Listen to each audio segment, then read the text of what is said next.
When the wind blows, there are those that build walls, and then there are those that build windmills. A very good afternoon, ladies and gentlemen. On behalf of Team Vihaan, the Social Enterprise Cell of NMIMS Bangalore, I, Prashanti, And I, Pradeep, welcome you all to Vihaan 2014 in collaboration with Capgemini and Venkatramanan Associates.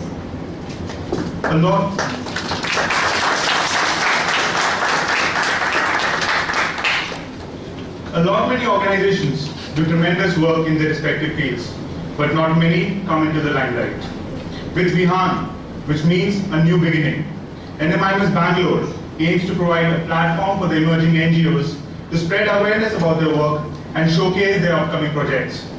The initiative hopes to act as an interface between NGOs and corporates, and also as a source of inspiration to all of us through their innovative work they have taken up by engaging actively with the needy. We now have a short video.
And Ms. Manveen Arun, who would be judging the event, and representatives from participating NGOs, Mr. Dipesh and team from Ashaya, Ms. Prameera and team from Sampark, Ms. Anuradha and team from Parikrama, Dr. Ashwin and team from Iksha Foundation, and Mr. Matthew and team from Jeevan Rathi. NMIMS Bangalore heartily welcomes you all.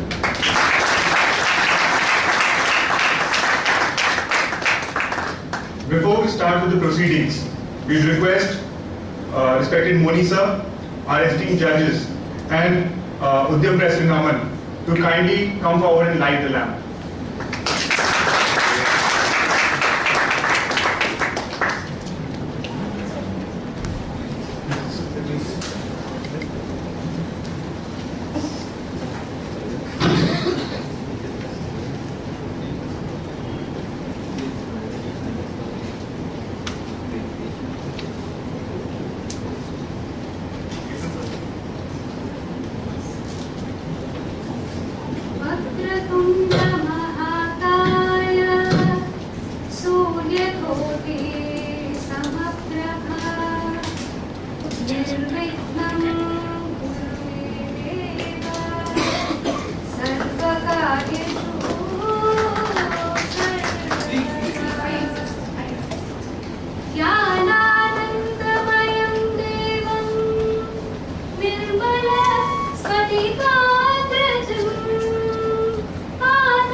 Now, we'll have a brief introduction about the judges.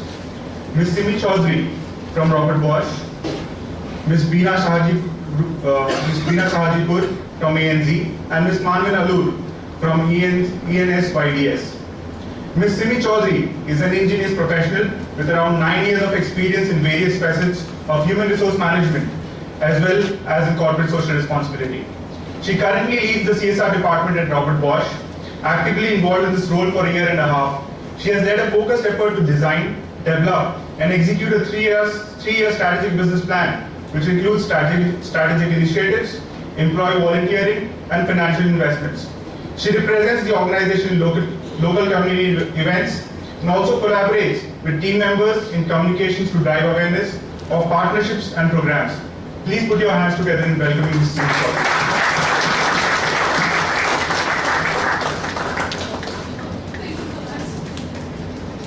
Ms. Beena Shahajipur is a professional with an experience in internal communications, event management, content development, sales and marketing, along with an understanding of advertisement and marketing. She is currently employed with ANC Banking Group as a communications manager and is responsible for creating the CE framework of Bangalore. She is also the in charge for project management of events within the CE framework. She also supported the launch of CR Council in ANC Bangalore and is currently a part of the council which handles the corporate responsibility initiatives for the organization. Please join me in welcoming Ms. Beena.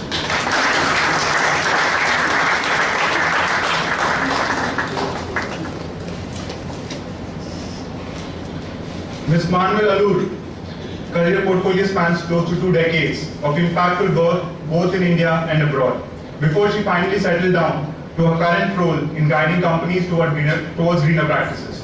She is the founder and senior consultant of Environmental Synergies in Development, a professional synergy and environmental consulting organization established in 2003. Over the past 10 years, the team has provided strategic and technical assistance to industry, government institutions and NGOs to deliver sustainably and focused on areas such as responsible business planning, climate change mitigation, urban planning, energy efficiency and the likes. Manvin ma'am is also a visiting professor at our institute and delivers insightful sessions on community awareness. Please put your hands together in welcoming Ms. Manvin.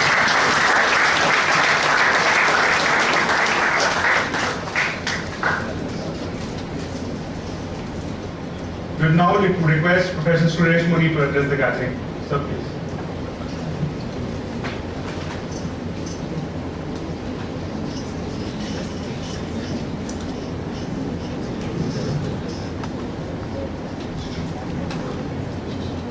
Ms. Simi Chaudhary, Ms. Manvin Alur, Ms. Beena Shahajipur. We have Mr. Pankaj Narayan Pandit, one of our senior-most alumni who also works in the social sector. My dear young friends, and the stars of today, the 5 NGOs who have come here, Parikrama, Sampark, Ashai, Jeevaratni and Iksha Foundation. A warm welcome to all of you on this, the 23rd of February, which is a new beginning. I was told that Vihaan stands for a new beginning. The dictionary meaning says it's the first rays of the sun. So it also says it's God's gift. So in many ways, I think Vihaan, the word and title called Vihaan, is apt for this occasion. This is the first time that NMIMS Bangalore, we are conducting an event for the NGOs. We have been associated with the NGOs for many years. Our students have been working with the NGOs over the last 2-3 years. We worked for 3 years with many of the NGOs in Bangalore. But we have not got down to doing an event or conducting an event to disseminate knowledge on what is happening in the world outside us. As a B school, I always tell my young friends, we are used to sitting in air-conditioned offices or air-conditioned classrooms and studying about large companies, MNCs, and about large projects and so on. But it's important that we sensitize ourselves to what the real India is. And the real India is really is outside the so-called air-conditioned rooms. And the NGOs who are here are doing human service. They do a great job of working with underprivileged children, of fighting against diseases, of working for women, or be it for urban sanitation. So there's a lot to learn from each one of the activities of each one of the NGOs. This word called social sensitization, I think is very important, because ultimately we are all living in a society which is, if you look at Indian society, about 70% of the people are underprivileged. They do not belong to the privileged sections of society, and you can't leave them out. And if you look at history, or if you look at the political history of this country, they have been left out from the mainstream, and the government has really not been able to do its bit in trying to uplift the underprivileged people or the downtrodden people. And that's where the NGOs have really made a mark. And today in India you have numerous NGOs, and they are doing a great service. When the NGO movement started, I exactly do not know which year it started in India, but somewhere in the late 50s or early 60s, they didn't have funds. And most of the NGOs depended on funds for maybe the Oxfam or the USAID. So a lot of foreign organizations, international organizations, were involved in funding the NGOs. And so it so happened, or it was so believed, that the charitable work or the philanthropic work or the social work was really triggered by the international organizations and not so much by Indian organizations. And in India, if someone had to set up an NGO in those days, they had to take a lot of permissions. They had to take as many as I'm told, 54 different sort of clearances or approvals from the government. Those days have now changed. They are now, things are far simpler. But yet, a lot of NGOs are under the scanner. They're always being watched by the government. And not too many large Indian organizations have come forward in order to financially support NGOs. I had the privilege of being associated with one such organization called Rashtriya Gramin Vikas Nidhi, which was set up sometime in 1990. It was set up actually in 1990 with headquarters in Guwahati. And since the northeast of India is one of the underprivileged or downtrodden areas, this organization, which was founded by one of the executive directors of IDBI, he believed that our financial institutions, they have got, their mindset is towards large projects, large funding, but they do not have any mindset to really fund small activities, be it a poultry farm or a piggery farm or a furniture shop or anything to create employment. Because the biggest problem in the states all around India is employment. So he started this organization called Rashtriya Gramin Vikas Nidhi, and which was funded, the first 1 crore they got the funding from the Industrial Finance Corporation of India, then they got another 3 crores from NABARD, and afterwards another 3 crores from IDBI. And the whole idea was that the funds should be invested, put in as a corpus, and put in fixed deposits, and from the interest on the fixed deposit, it should go to funding NGOs. So that has helped in a very significant way. I do not know how many NGOs, of course this particular organization is really operating in the northeast of India and Vihaan and Orissa, which are perhaps some of the more underdeveloped states. But since then we have had a number of other organizations who have come forward to fund NGOs all over the country. Now, I ask my young friends when they go for this We Care program, they come back and what is your experience? And they all said it's amazing. It's opened our eyes and we didn't know the real India was like this. So for us, for our young students, it's not only an opportunity to get their eyes open, to sensitize them, but also see how they can apply their management learnings in an unstructured environment.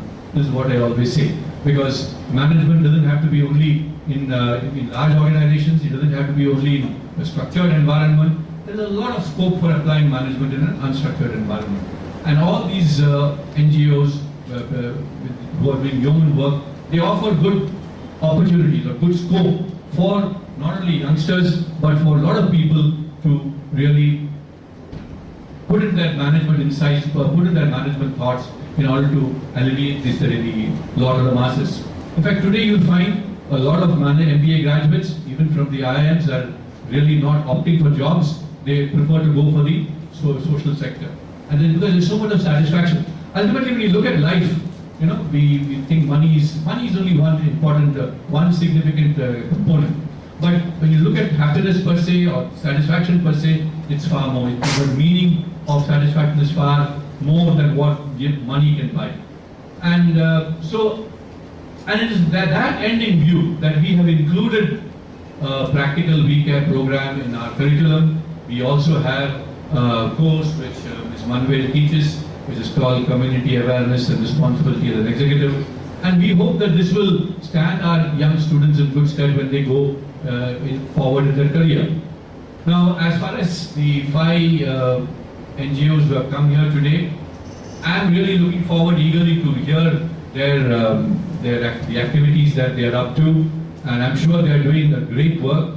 In fact, it will be interesting to know how they all started. I'm sure it would have been a lot of story of a lot of travails and challenges that they would have had to encounter. But the program like this is to tell the NGOs who are doing great work that they are not alone in their endeavor. There are also organizations like us and people who are working in the social sector. They can, in their own small way, contribute to and encourage them and inspire them.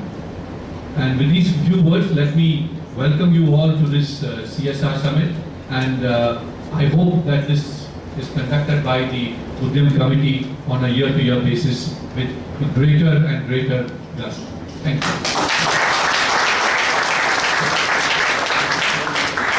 Thank you, sir. We will, with no further delay, proceed towards the summit. The agenda for the day is as follows. 3 NGOs, Parikrama, Ashaye and Sampark would present their projects in the same order, followed by a break. And post-break, Iksha Foundation and Jeevan Ratni would be presenting their work.